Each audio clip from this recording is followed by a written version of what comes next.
Hi friends, welcome to Sujatha Nalabagam. Aloo stuffed parotta. அதுக்கு வந்து என்னென்ன போட்டேன், ஒரு 3 உருளைக்கிழங்கு நல்லா வாஷ் பண்ணிட்டு 2ஆக கட் பண்ணி போட்டிருக்கேன். பச்சை பட்டாணி, ஒரே ஒரு கேரட், இந்த மாதிரி 2ஆக 4ஆக கட் பண்ணி போட்டுக்கோங்க.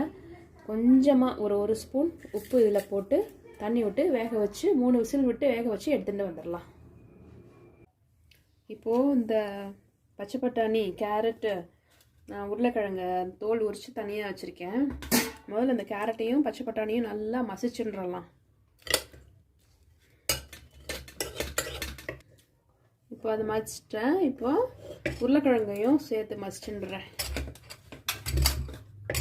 இப்போ பார்த்தீங்கன்னா 3 ஸ்பூன் எண்ணெய், 1 ஸ்பூன் நெய் விட்டுருக்கேன் கடாயில். வதக்கிறதுக்கு என்னென்னா 10 பூண்டு, 1 இன்ச்சு இஞ்சி, நல்லா அப்புறம் 2 பச்சை மிளகா எல்லாத்தையும் மிக்சியில் போட்டு ஃபைனாக அரைச்சிருக்கேன். அதை முதல்ல இப்போ நான் போட்டுடுறேன்.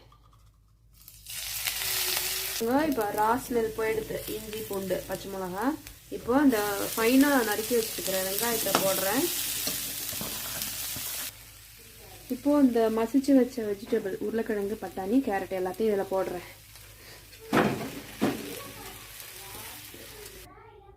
இப்போ இது எல்லாத்தையும் கலந்துருந்தாச்சு, வெங்காயம், வெஜிடபிள் எல்லாம். இப்போது இதுக்கு மேலே மஞ்சப்பொடி, மிளகாய் பொடி, அப்புறம் வந்து பார்த்திங்கன்னா ஜீரா பொடி, கரம் மசாலா, தனியா பொடி, இது 5ஐயும் எடுத்து ஒன்றா மிக்ஸ் பண்ணிட்டுருக்கேன். அதை வந்து இது மேலே போட்டுடுறேன். இதுக்கு தேவையான உப்பு. இப்போது லாஸ்ட்டாக கசூரி மேத்தி ஒரு கை எடுத்துக்கோங்க, நல்லா க்ரஷ் பண்ணி போட்டுடலாம்.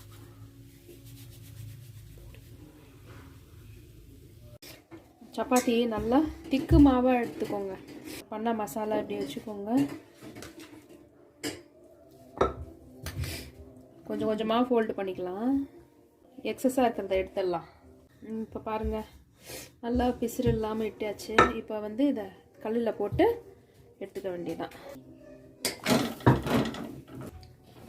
இப்போ நெய் விட போகிறேன். அதுக்கு முன்னாடி தோசை கரண்டியால் இந்த மாதிரி கொஞ்சம் அப்படியே குத்தி விட்டுக்கோங்க. ஏன்னா அப்போ நெய் விட்டுறாச்சு, அப்போ தான் அது இதில் உள்ள ஸ்ப்ரெட் ஆகி நல்லா சாஃப்டாக இருக்கும்.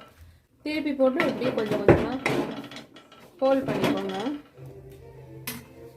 நெய், தயிர் வெங்காயம் அப்படி இல்லைன்னா இந்த சாட் மசாலா, ஆம்ச்சூர் எல்லாம் போட்டு அது கூட நீங்கள் சாப்பிட்டுக்கலாம். நல்லா உப்புது பாருங்களேன் நெய் விட்டோன்னே. ட்ரை பண்ணி பார்த்துட்டு சொல்லுங்கள். கமெண்டில் கண்டிப்பாக சொல்லுங்கள். எனக்கு ஷேர் பண்ணுங்கள், லைக் பண்ணுங்கள். நீங்கள் பார்க்குறீங்க, பட் என்னோடய சேனலில் வந்து சப்ஸ்கிரைப் பண்ணிவிட்டு பாருங்கள் ஃப்ரெண்ட்ஸ். ஒரு சின்ன ரிக்வெஸ்ட்டு தான், சப்போர்ட் பண்ணுங்கள். Thank you so much. அடுத்த ரெசிபியில் பார்க்கலாம்.